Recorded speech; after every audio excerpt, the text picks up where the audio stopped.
Pickaxe. Welcome to Cast Party's Anniversary Month. Cast Party is officially 2 years old, and we are giving you access to our exclusive bonus content for free to celebrate. For those of you who are not part of the cast and crew over at patreon.com/castparty, you will be getting a sneak peek of why people love being a part of our Patreon. You will be getting access to behind the scenes throughout this entire month, where we sit down for our after show and discuss our thoughts, theories, and more regarding each Cast Party episode. And to end the celebration, we will be releasing the long-awaited, highly anticipated next installment of Enter the Pungeon, a hilarious pun-filled one-shot that is all the rave in the Cast Party community. Enter the Pungeon is part of our monthly one-shot series, The After Party, where we do hilarious, silly, or downright weird one-shots for you all to enjoy. Some canon, most not, all amazing. Last but not least, our merch store is officially open today for 1 month only. We have returning favorites like the Matthias' University sweater or Xander's Supreme hoodie, as well as some brand new designs to celebrate the anniversary of Cast Party. Check them out before they're locked in the vault at cast-party.myshopify.com. If you enjoy this sneak peek of our exclusive bonus content, join us over on Patreon for hours upon hours of more goodies. Patreon.com/castparty. It is the best way to support the show so we can continue bringing you the highest quality D&D content that we possibly can, and hopefully do more crazier stuff in the future. Patreon.com/castparty. We'll see you there. We love you all and can't thank you enough for the support. We hope you enjoy this look behind the scenes. 40. I too am recording. Ricola. Ricola. Whatcha? 3, 2, 1. Anna sounded like the mask in Crash Bandicoot. When you get the mask, you go, Hoogaba! I thought I sounded like maybe Primate from Pokemon. Oh. Yeah. He's kind of like, Mm-hmm. Hello, everyone, and welcome. Behind the Scenes, episode 53. Did you know a bolt of lightning can reach 53,000 degrees Fahrenheit? And that is 5 times hotter than the surface of the sun. what the fuck? Wow. Yo, science is spooky. And people survive that? I guess that's why it makes like glass instantly. Maybe, but it says they can Can. reach that. Oh, Maybe okay. the ones that people get hit with are not that. They're the weak ones. Yeah, it's just a little bit of lightning as a Wow. treat. But Nigel, I think we've talked about how you want to get hit by lightning so you can have natural tattoos. Same. Yeah, exactly. It'll suck, Exactly. but I will do it. Oh my god. Have you seen what it does to your veins No? after you get hit by lightning? It literally like gives you like scarring, but it looks like electricity, and it's really cool. But no, thank you. I'm not subjecting myself to that. I know. So here's my rationalization for it. If on the one hand, if I get struck and survive, I might have cool tattoos. I can be like, I got struck by lightning, and then that's all awesome. And on the other hand, if I die, it's not my problem. I don't have to worry about it. Oh my god. Oh, whoa, it is cool. I just Right? looked it up. One looks like a tree. Yeah, they mostly look like trees. What the heck? All right, so everyone, we're doing things a little bit different today for the people at home. Normally we record these directly after the episode's done. Not so much this time. We had a very long recording for our last episode, so we're doing this a few days later. We are unfortunately down our amazing Vince Perino, but Luis is joining us again. So, Ryan, listener question, go. It's time for questions. Yes, I have 2 listener questions for you, Luis. Okay. One is actually the end of the rapid fire questions, but when we have people on for more than one episode, we save it for the last one. So this is from War Toward Night in his rapid fire question list. All right, Luis. So knowing that you've worked with so many other D&D shows, what did you like most about working with Cast Party specifically? Oh, whoa. This is such I a love loaded this. question. I No, hate it. it's very easy to answer because I was just talking about it. Compliment us. Yeah. So as I was just talking to a friend of mine about you all, Oh, there's just a kind of Oh, this is gonna. There's just a kind of ease and a very genuine like love of the game, and not to say that I haven't played it, with other places that don't have that. Oh yeah. But there, there's something. I'm just gonna say it because I hope this doesn't come off as demeaning in any way, because I find this to be a compliment, but a kind of childlike joy. Mm-hmm. Oh yeah. Among the group. And it is, I just love it so much because there's something embedded in the story where it reminds me of why I loved The Hobbit, which was, it felt so good to be in a hero's story where the people all, maybe with the exception of Xander, lean towards such goodness, even though, Xander definitely revealed himself to absolutely lean towards that. So I don't know, that's what I was just talking about with my friend Rob. So that's my answer. Hell yeah. I love that. Thank you. I know, that's perfect.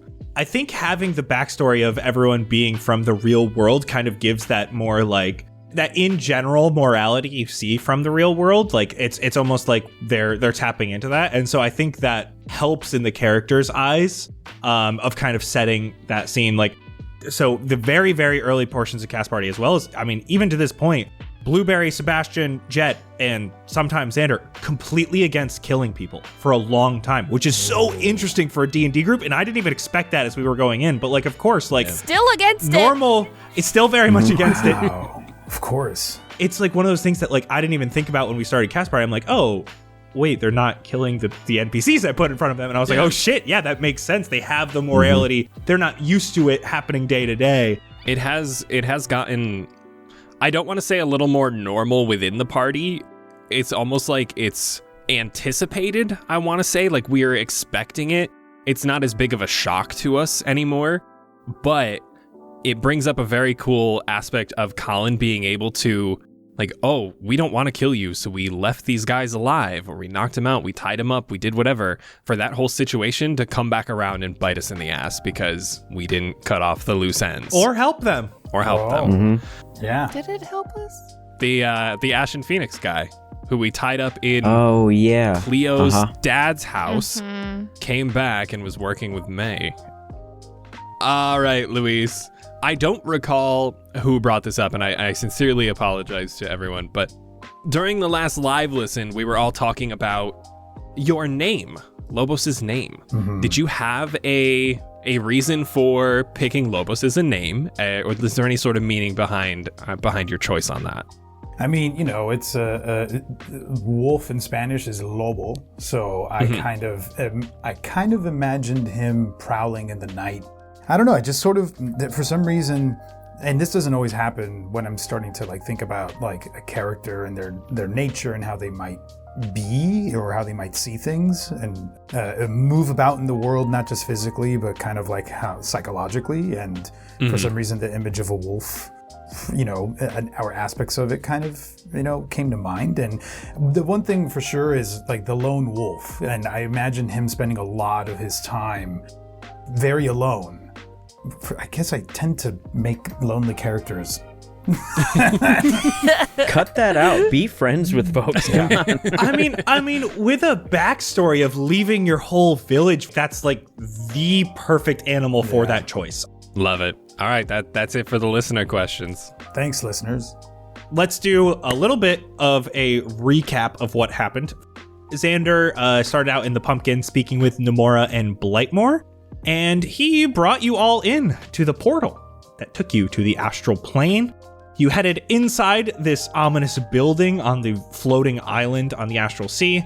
You learned of the twins' story as well as their power source, and Xander headed upstairs alone.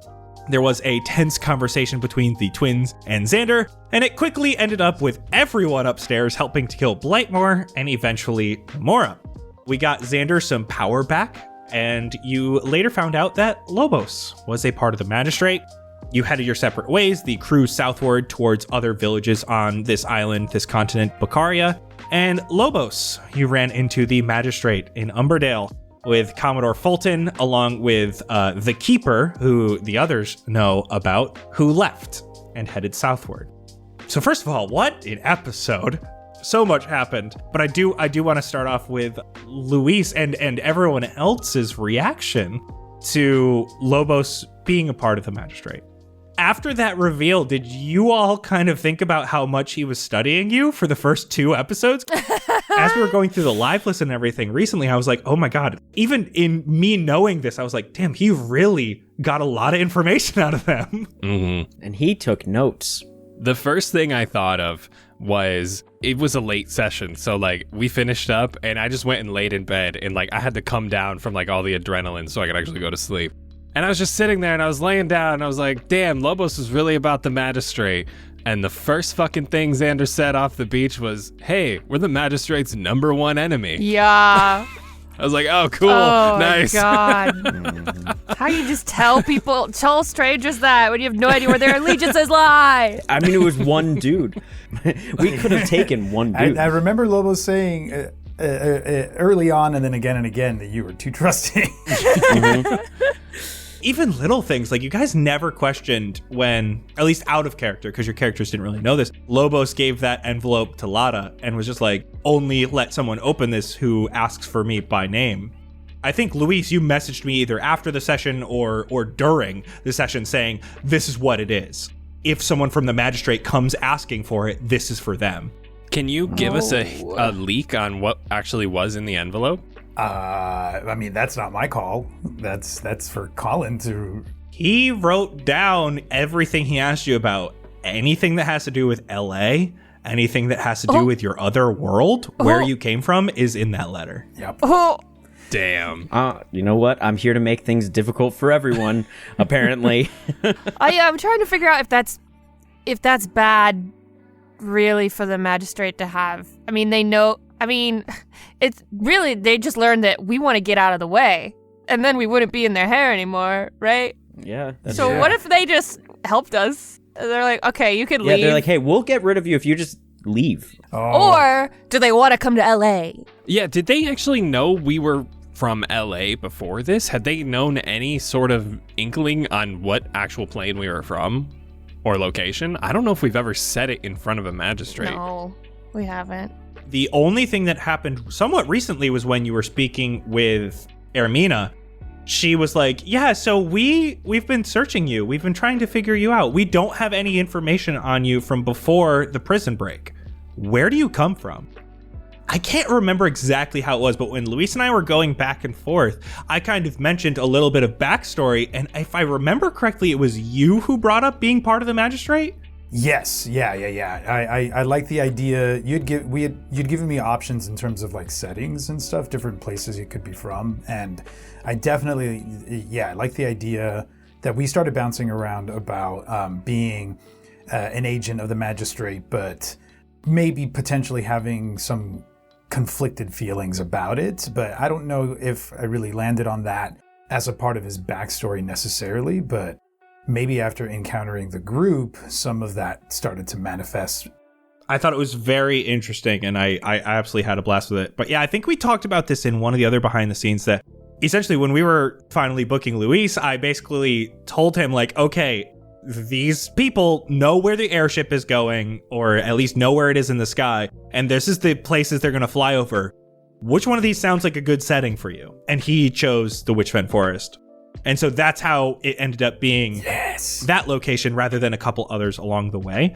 Oh, and I remember one of the things that we talked about was that there was a couple of like decisions or aspects of the party dynamic or just the way that they would be towards Lobos that I would keep track of, because there was always an opportunity for him to completely betray you. I was ready for Lobos to fight the party and die, because he's not going to live. Or, try to get away, like try to, there were all these different options in my mind, as if I was taking like this internal poll, like where is he leaning? And he had a baseline already for a couple things, but like even in the first episode, I saw things getting pulled in to like one direction or another much stronger than some of the other ideas or options that I had in my mind. It was super fun to like kind of come in with that, not a hard decision, but with like an idea of what that might be like, and then to just let the way that the party was towards him inform the rest. It was so fun. I think everybody should do what I got to do on your show. It was so cool. I have a question about that.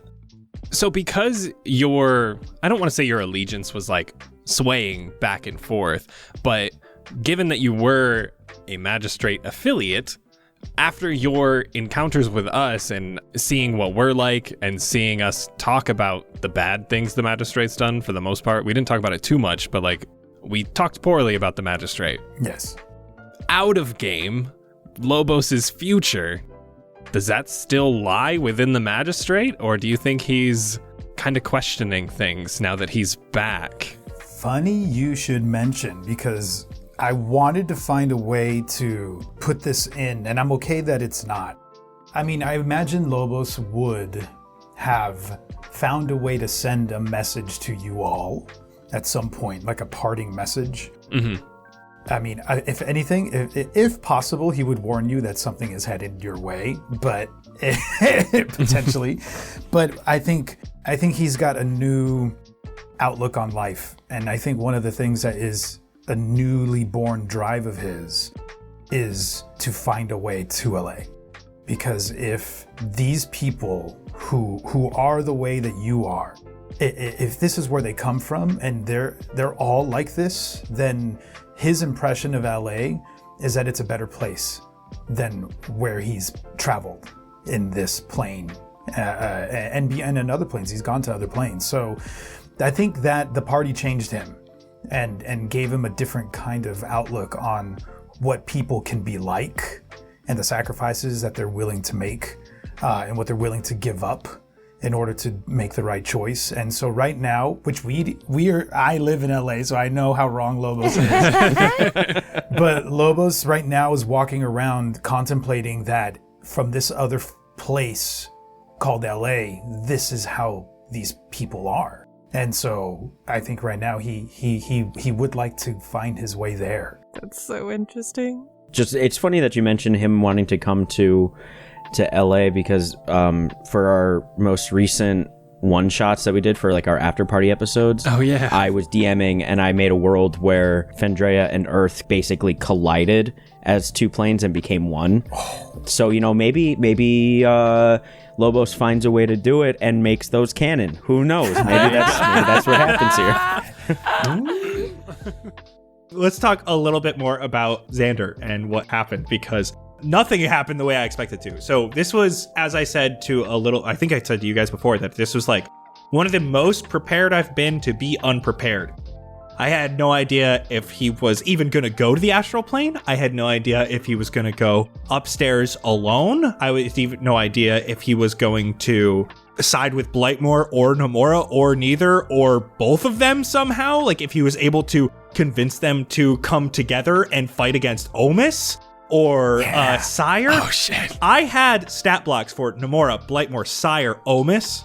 We have had access to them? Oh, so that fight could have been fuckier is what you're saying. Yeah. Could they have taken us there? Like, where even are they? This was one of the more ones I expected. Normally I kind of know what the group's going to do. Genuinely, once Xander got up there and when I was prepping, I was like, I have no fucking idea if he's going to pick Blightmore or Nomura.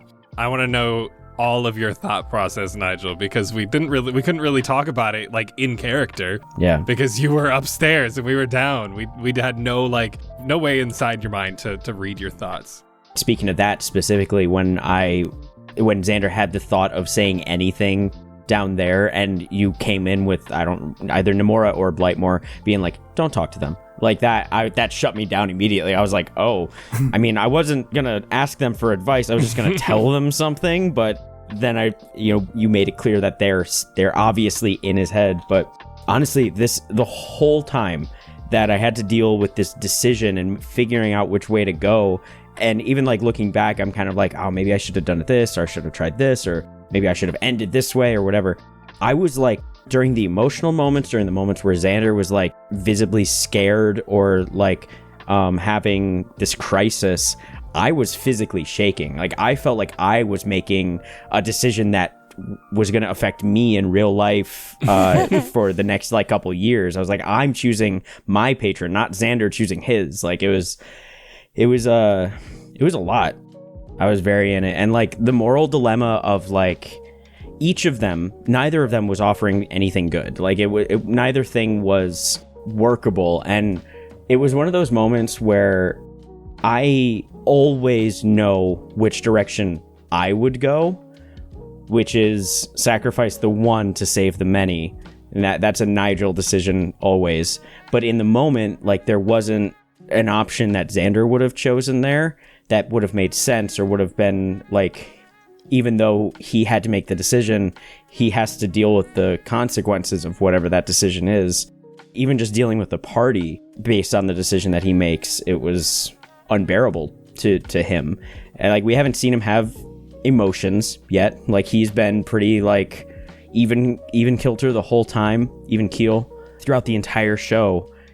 And this is the first time where it's like he has to feel something. He has to be in this moment, or the episode doesn't happen, things don't happen. Who knows where anything goes? We don't have answers. We don't do this. We don't do that. So I was having a lot. I was feeling a lot of things throughout that. I basically, just to sum up the decision of like which direction I went at the end after everything happened, like, I knew that neither of them could survive and keep going, and I was fully prepared to just take like a hard left turn into another class, like fighter or something, where Xander doesn't need powers, he's just a dude. Mm-hmm. That's what I was expecting. It would have been accurate, because if he was just like a dude that's like, I guess I have to learn to fight now, like, his stats are not built for that. He has 19 charisma. He cannot be a fighter with 8 strength or whatever it is. So just find some ogre gauntlets or like a frost giant belt, and then you'll be fine. Yeah. Oh, yeah. I basically, the thought process I had for landing on going with Nomura's orb was that he took the Blightmore path, which was something that I had said maybe 40 episodes ago, that I was like, I kind of wish I went Fiend instead of Celestial. Colin like messaged me afterwards and was like, we can figure that out. So we went through all that, and we went into Fiend, and there are a lot of things about the Fiend that I really like. I think that the Fiend is a very interesting and fun subclass to go with. But for Xander, he had this like moment of corruption basically, and he felt like, I feel powerful and I can do this and I can do that. He probably sees it as the reason he was able to kill Hermina, but he wasn't able to help his friends anymore because he couldn't send the good vibes, the healing light. Like, he couldn't do that anymore, and he didn't like not being able to support the people around him like they're supporting him. So it was like, for him, it was just like, he knew by that point which direction it was going, and he was like, that one is the one that makes sense. If I can't take both, I'll take the one that makes sense. I made you do a Constitution saving throw when you picked up both of them, and I'm like, fuck it, DC 20, he gets both. Wow. Oh shit. And I got 19, right? But it was basically 10 to 20, you could keep one. 20 or higher, you could keep both. Under 10, nothing. Fun. Damn. Ooh. Damn. Not to be pedantic here, but Xander still doesn't know what he is. It's never told. He was never told he's a warlock. He does not know that word in reference to the things that he's able to do. So he's still going around like, I can shoot things with my fingers. I saw a TikTok about that, and it made a lot of sense, where it's like, no one aside from wizards should know the name of their spells. No one should really know what their class is as far as like in D&D. Like, you're not going to grow up and be like, I want to be a paladin. Right. No, you're going to go have an oath of something, and you're not going to know what the name of that is. And it was like, only wizards should know the names of their spells, because you're actually like writing and studying and learning. But it's like, a bard goes up to a bard, it was like, yo, what's your vicious mockery sound like? Like, no, you just don't have that terminology for the things that you can do. And I think that fits a lot here, because I'm not gonna, like, Sebastian's not gonna go into a tavern and be like, your local bard's here. And Xander's not gonna walk in and be like, pew, warlock time.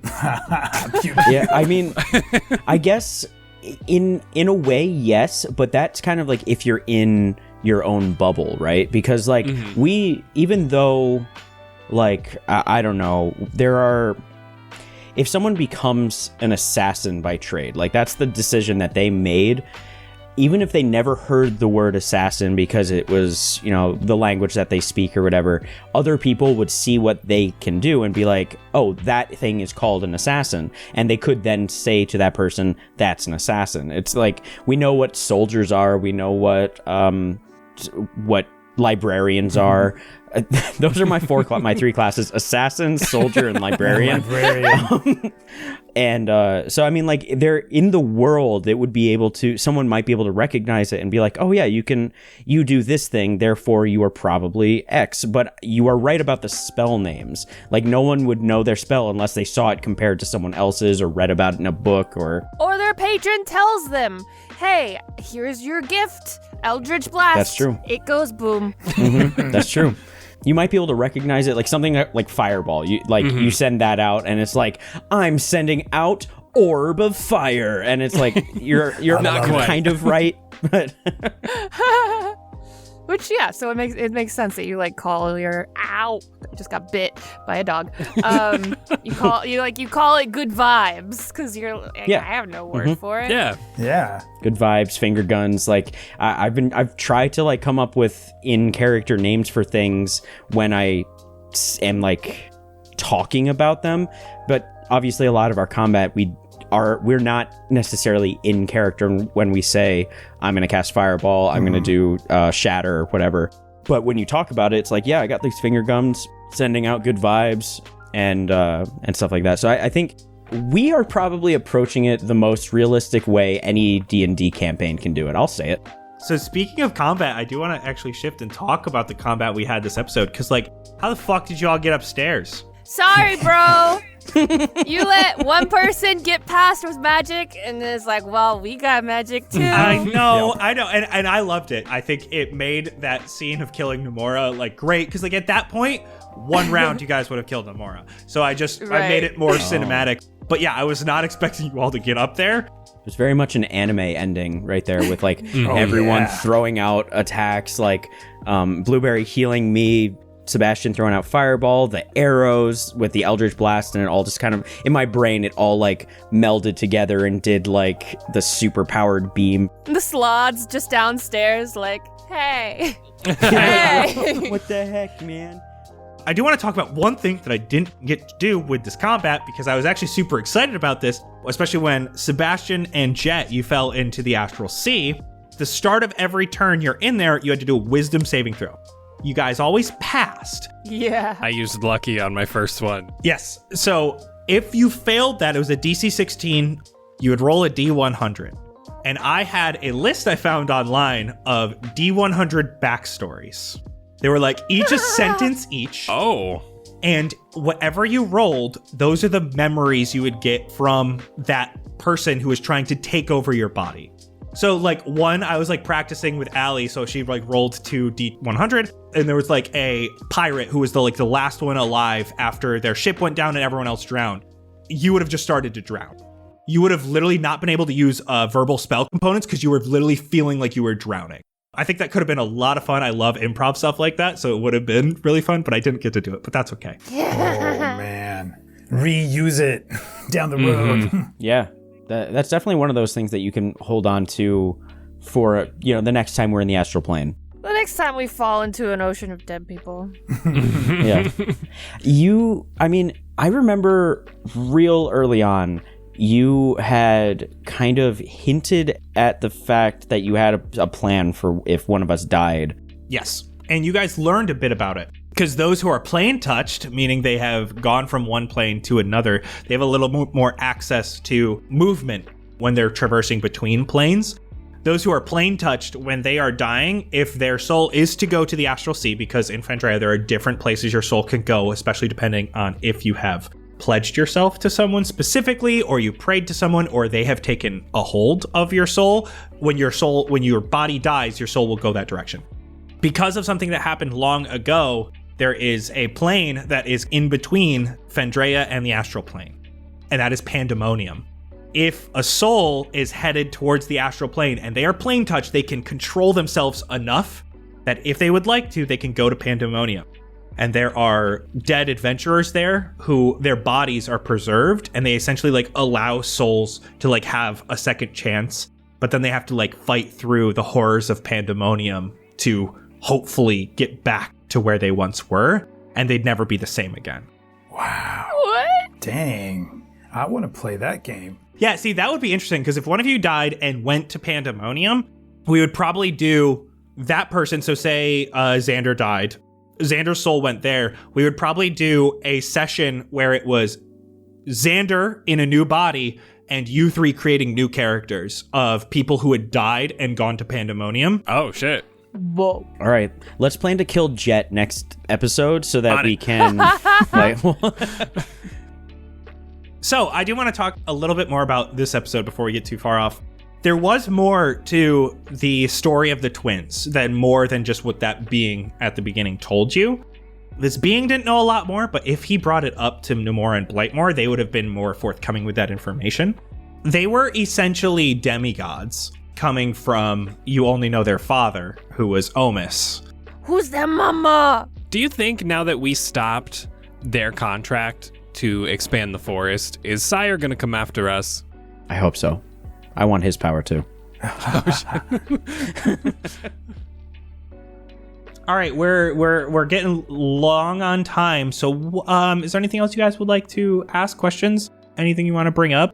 I'm curious how Lobos got with the magistrate and like how he does agree with them. Like, does he agree with their magic stance? Ooh.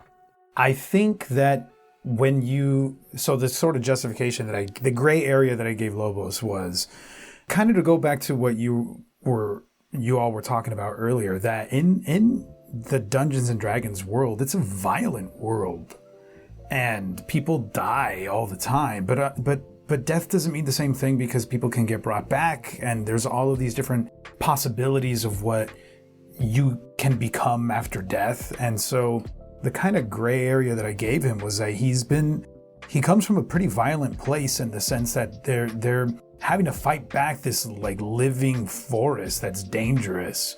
And so he kind of he wanted to leave. And I mean, they're a powerful system. And in the beginning, he wanted to be a part of it, to see what that was about. And I kind of like, perhaps, possibly, how somebody might join the military and they have an idealized version of what it is, but then when they go into combat and they see it for what it really can be, and how hard it could be, and the tough decisions that you make when you're in the field. I think that he's been in it so long that that's kind of what he sees it like.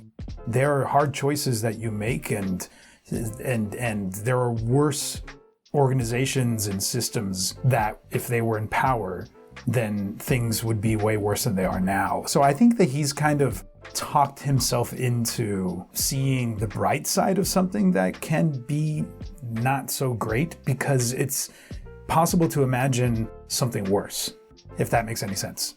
Lobos is kind of low on the magistrate totem pole. Like, you guys interact with and learn the stuff that's high up, like the stuff that is kept from the others. But on the front, like, the magistrate is providing people with protection. They're providing weaponry. You saw it in Wooded Holly. They provided weaponry to the militia so they could defend themselves and keep themselves safe.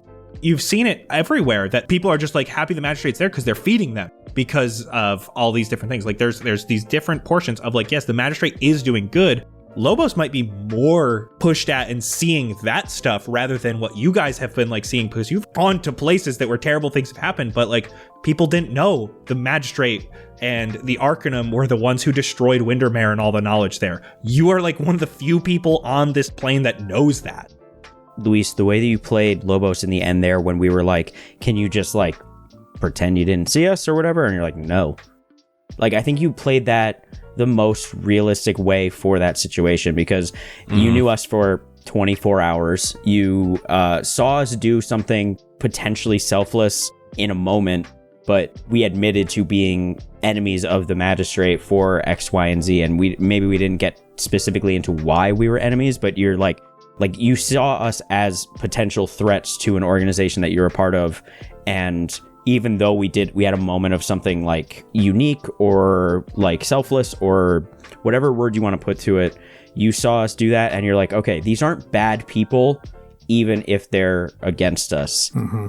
You played it, I think, so well because you're like, I'm not gonna go after you guys. I'm not gonna attack you guys. I'm not gonna tell them exactly where you are, but you guys are still coming after this organization that I'm a part of. And even if I'm a little conflicted right now, like, I know what I'm about. And I don't really know what you guys are about. He did ask because, you know, all the talk about LA and where you come from, you know, don't you have organizations where you're from that are a lot like this or systems or whatever? And it's like, you know, I mean, I know, again, like I know what LA is like, but Lobos doesn't.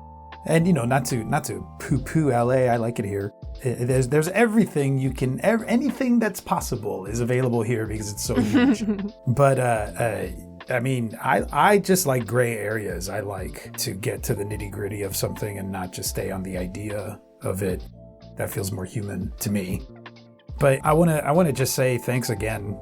You guys are really fantastic. You really, really are. You really are. I think I've said that in every single chance. I've had them all. You guys are so great. I mean, it really is. Like, I mean, it was such a treat to be able to play with you. Thanks for having me. Keep doing it because, you know, there's something there's like a synchronicity. I don't know. There's just something really cool here. So it really was an honor, Luis. It always sucks saying goodbye to guests when we build such a good bond with everybody so quickly, and you just fit right in. You came right in, and you gave us one hell of an ending to an arc. So absolutely. Well, thanks, you guys.